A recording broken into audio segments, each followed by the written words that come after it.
안녕하세요. 신춘수 프로듀서입니다.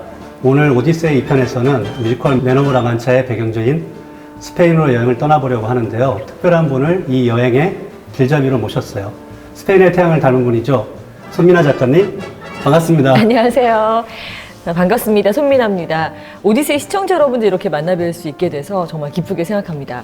그런데 프로듀서님은 오늘 뭔가 차림새가 심상치 않으신데요? 어디 바로 떠나시나요?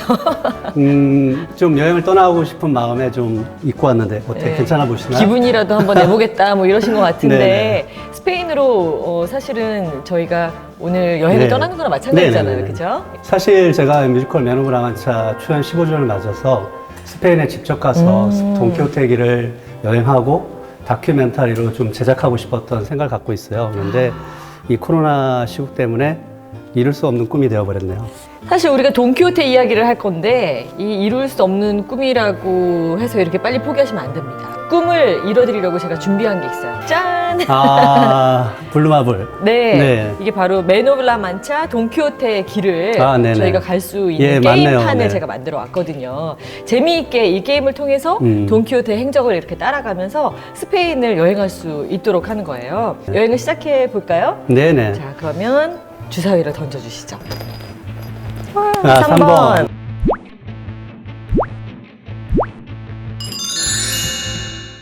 첫 번째 여행지는 바로 마드리드 스페인 광장이에요. 네. 스페인을 제대로 알기 위해서는 이 마드리드와 라만차 지역을 보는 게 중요합니다. 네네. 네.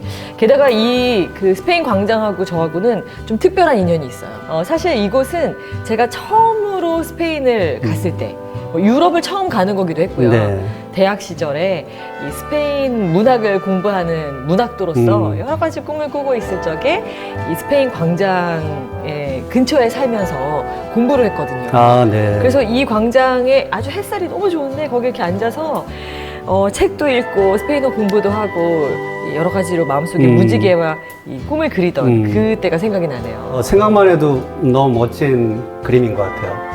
그러면 스페인과의 인연이 시작된 장소면 굉장히 의미 있는 장소인데요. 그런데 이곳이 돈키호테와는 어떤 관련이 있을까요? 돈키호테와 아주 깊이 관련이 있죠. 바로 스페인의 대표적인 작가이자 돈키호테의 저자인 세르반테스, 이 세르반테스와 관련이 있는데요. 세르반테스의 서거 300주년을 기념해서 네. 1916년에 이 공원이 완성이 됐어요.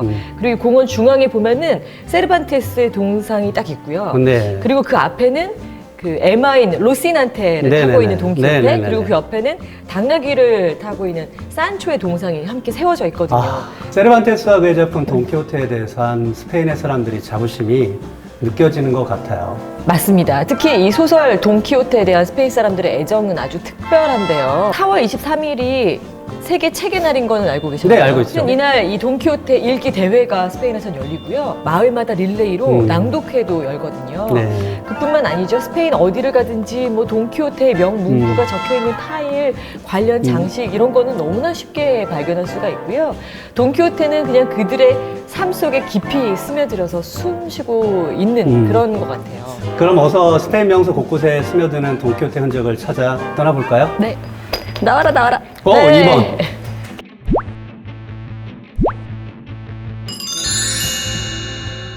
두 번째 여행지는 마드리드 북쪽에 위치한 알칼라 데 에나레스입니다. 알칼라 데 에나레스라면 세르반테스의 고향이 아닌가요? 맞습니다. 세르반테스의 고향으로 유명한 알칼라 데 에나레스. 이 도시는 항문의 도시라고 불리는 곳이에요.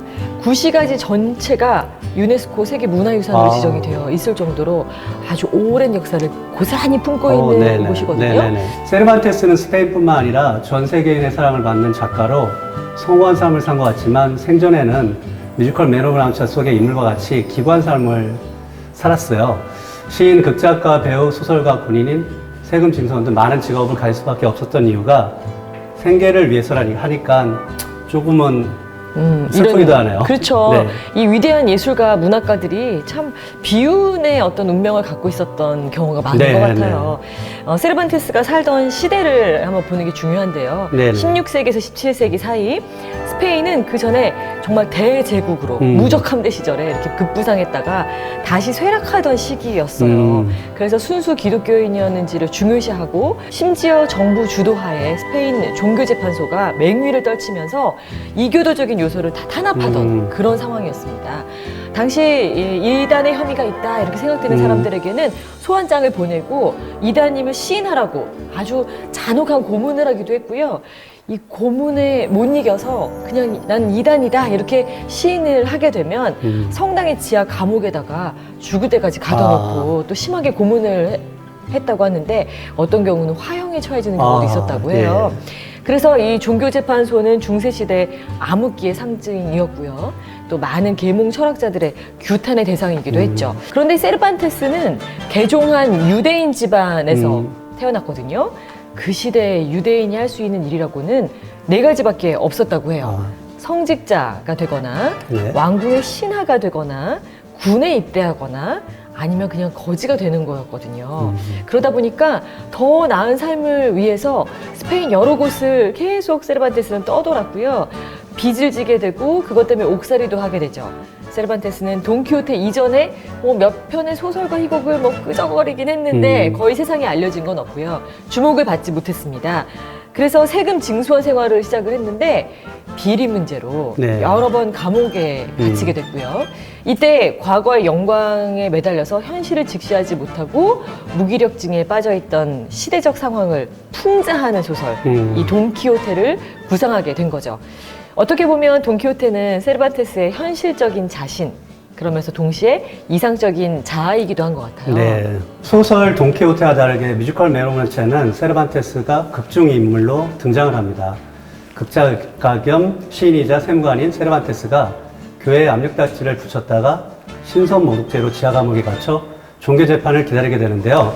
이때 다른 죄수들에게 재판을 받게 되고 본인의 변론을 위해 원고를 가지고 돈키호테를 직접 연기하는 극중의 극의 형태인 액자식 구성으로 진행됩니다. 사실 원작에서도 세르반테스는 갑자기 등장을 해서 이게 소설이다라는 걸 독자가 알 수 있도록 하는 그런 기법을 쓰긴 했거든요.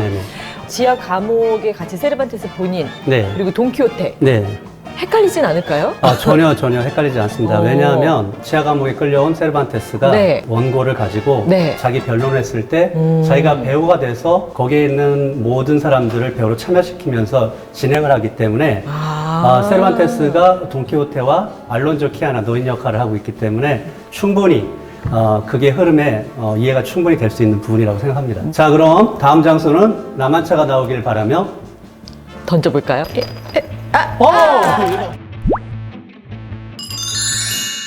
자, 3번째 여행지는 라만차입니다. 드디어 돈키호테가 그렇게 외치던 라만차에 도착했습니다. 이 라만차라는 단어는 건조한 땅, 황무지라는 뜻의 아랍어에서 유래되었다고 합니다. 사실 돈키호테의 원명은 재치있고 재미있는 시골 귀족 라만차의 돈키호테, 스페인어로는 El ingenioso hidalgo Don Quijote de la Mancha 이렇게 이야기를 합니다. 너무 멋진데요. 여기서 돈키호테의 돈은요, 제가 이제 스페인어 공부를 했으니까 조금 설명을 드리면 스페인어로 귀족을 칭하는 존칭이에요. 우리 영어로는 썰 정도 될 것 같고요. 우리말로는 뭘까요? 나으리, 공작, 경. 그런데 끼호테라는 단어도 재미있어요. 이게 허벅지 안쪽 다리를 가리키는 말이거든요. 말하자면 어떤 남성의 상징을 이야기하고 있는 건데 그렇기 때문에 자기는 굉장히 아직도 남성적인 어떤 힘과 파워와 매력이 있다라고 착각하고 있는 그 모습을 잘 드러내기 위해서 돈키호테라는 이름을 지은 겁니다. 그리고 한 가지 더 있는데요. 돈키호테의 에마 있죠. 말이 나오잖아요. 이름이 로시난테인데요. 스페인어로는 루센, 이게 야위고 작은 말이란 뜻이고요. 안테는 영어로 하면 before, 제일 먼저 앞에 오는 그 누구보다도 야윈 말이라는 뜻입니다. 그 뜻을 알고 보니 더 재밌기도 하네요. 그럼 세르반테스가 라만차 지역을 돈키호테 배경으로 삼는 데에는 이유가 있을까요? 돈키호테가 모험을 했던 라만차 지방은 특히나 아주 건조한 땅으로 잘 알려져 있고 유대인과 이슬람인 같은 그런 이교도인들이 함께 살았던 지역입니다. 유대인 집안에서 태어나서 많은 어려움을 겪었던 세르반테스 본인의 어떤 상황을 빗대어서 작품을 만들기 위해서 아주 훌륭한 배경이 됐던 곳이죠. 게다가 스페인의 무기 생산 근거지이기도 해요. 아. 금세공이 발달했고 도시 곳곳에 기사 갑옷을 입고 긴 창을 들고 있는 돈키호테 모형이라든지 또 나귀를 탄 산초의 기념품이라든지 이런 거를 정말 많이 보실 수가 있습니다. 세르반테스는 똘레도의 이 아름다움에 감탄해서 세상 사람들이여 똘레도를 찬미할지어다 라고 이야기를 했다는데요. 그도 그럴 것이 파라도르라고 하는 장소가 있어요. 영주들이 갖고 있던 성이라든지 수도원이라든지 스페인에서 국영 호텔로 이제 다 운영을 하고 있는 곳이거든요. 똘레도에만 있는 건 아니고 풍경이 아름다운 곳곳에 파라도르들이 있습니다. 근데 그 중에서도 제가 볼 때 거의 탑 3에 속하는 게 똘레도의 파라도르가 아닐까 생각이 되는데요. 나중에 꼭 한번 가보시길 바랍니다. 정말 가보고 싶습니다. 꼰수에그라는 돈키호테가 거인으로 생각을 해서 그 착각 속에 싸움을 벌인 바로 그 풍차를 볼 수 있는 유명한 장소예요.